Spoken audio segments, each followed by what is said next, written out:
Today we look into the celebration of Prosper and how it connects the community. And we also look into the upcoming PSAT and what to expect. And finally, we look how the Rock Hill baseball team gives back to the community. These stories and more on this edition of Hilltop News.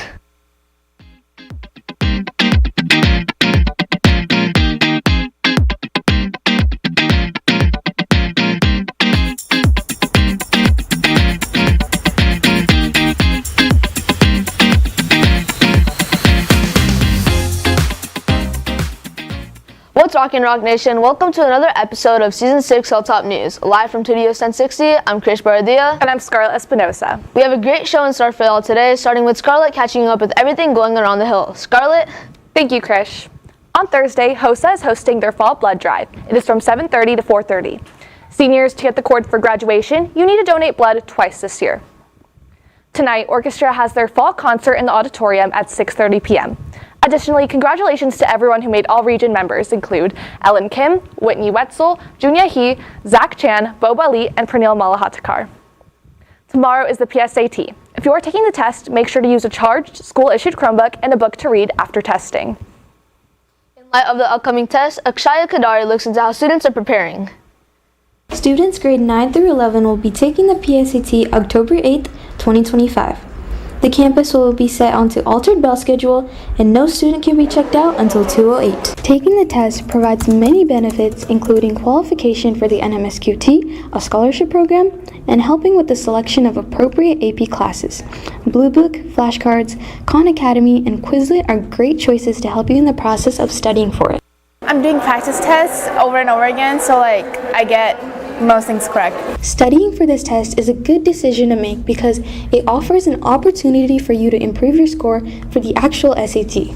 I'm just reading the Princeton review book, and I'm doing occasional practice tests, like the full-length ones from Blue Book. Juniors who already took this test may have tips and tricks for the underclassmen. You should study at the earliest because I feel like if you have a good PSAT score, you can do well on your SAT. And I made a mistake because I didn't study well on my PSAT in 9th grade. Prepare the day before the test. Also, pack necessities for the test such as a charged computer, snacks, and make sure to get a good night's rest. For Hilltop News, I'm Akshaya Kadiri.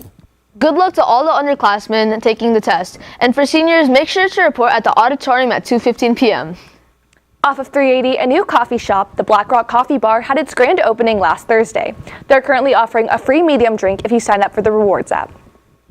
In a pending lawsuit, several school districts are being sued by families who were in disagreement with Texas Senate Bill 10. This states that if a poster of the 10 Commandments is privately donated, they must be displayed in public school classrooms. Based off of recent studies, President Trump released a statement regarding the usage of acetaminophen during pregnancy, stating that acetaminophen used in pregnant women, especially late in pregnancy, may use long-term neurological effects in their children, such as increased risk of autism and ADHD. Last Saturday, the city of Prosper hosted their annual Celebrate for Prosper. Aliana Sanchez has the story. The City of Prosper hosts its annual Celebration of Prosper here at Frontier Park. This celebrates small business owners as well as Prosper being one big community. Yeah, I think there's a little something out here for everyone. So we've got the bounce houses for the kids, we've got the live music that people can enjoy, and we've got so many booths with so many new businesses, nonprofits, just really great ways that people can get involved and just see how much our town is growing and really how they can connect in. With bringing the community together, the Celebration of Prosper brings opportunities to people, allowing them to feel the unity of Prosper. This was really special for us because it's our first big performance at Stark Sparks together. Usually we play in a church with by ourselves, and this was our first big gig all together. So being in this event with all these great people, it really makes me happy, and it's so much fun to be around these guys. They make the best jokes, not gonna lie. The annual Celebration of Prosper captures the essence of being one big community while providing activities for people of all ages, showing the true Prosper pride. For Hilltop News, I'm Aliana Sanchez. To find more community events like the Celebration of Prosper, go to prospertx.gov for more information. We had football, volleyball, and cross country in action this week. Krish Scamardo is in studio to fill you in everything on Blue Hawk Sports. Chris? Thank you, Krish. Starting us off with football, last Friday was our Battle of the Birds against Prosper High School. The outcome was not in Rock Hill's favor, ending the game with a score of 6-72. That leaves us with a 2-3 record and a 1-3 district record. This Thursday, the Blue Hawks take a trip to McKinney-Boyd for another district game. Moving over to volleyball, they shut down Princeton, winning the match in 3 straight sets last Friday. The team had a total of 32 kills, 44 digs, and 29 assists. Now with cross country in motion, our last meet ended with our boys finishing first and our girls finishing in second. In the past 3 meets, Brynlyn Thomas has led the varsity girls, running a personal record of 19 minutes and 36 seconds for the 5K race. Also leading our boys varsity team, Bruno Nascomito, has led the last 2 meets this season, as well as finished in the top 5 in the Bronco Stampede competition. A new freshman is on the rise. Excellence Kikantwe ran a personal best on varsity at 16 minutes and 37 seconds for the 5K. Our district championship is being hosted at Myers Park this Friday at 8:30 a.m. for the boys and 9 a.m. for the girls.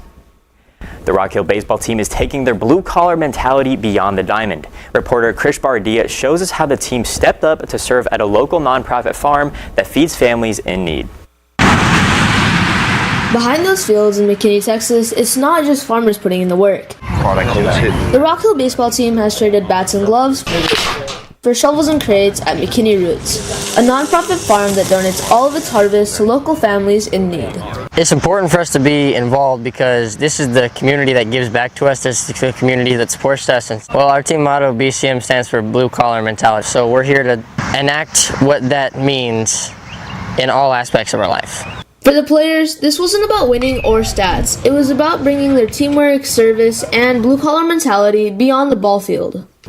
I think if you can do things like this off the field and learning how to serve off the field and having that trust and that guy next to you that's doing the same hard work that you're doing, it translates over onto the field. And for McKinney Roots, volunteers like these athletes are essential for their mission of feeding families in need. So 100% of everything that's produced, we do 2.5 acres of annual vegetables. We have 300 laying hens. We have some bees in the back. We have a hydroponic greenhouse.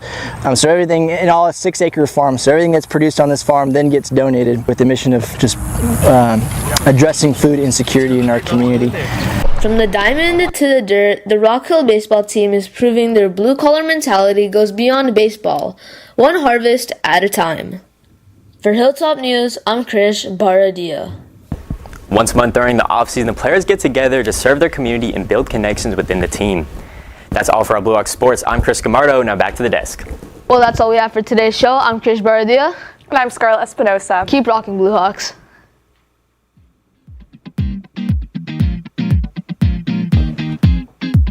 Gatorade.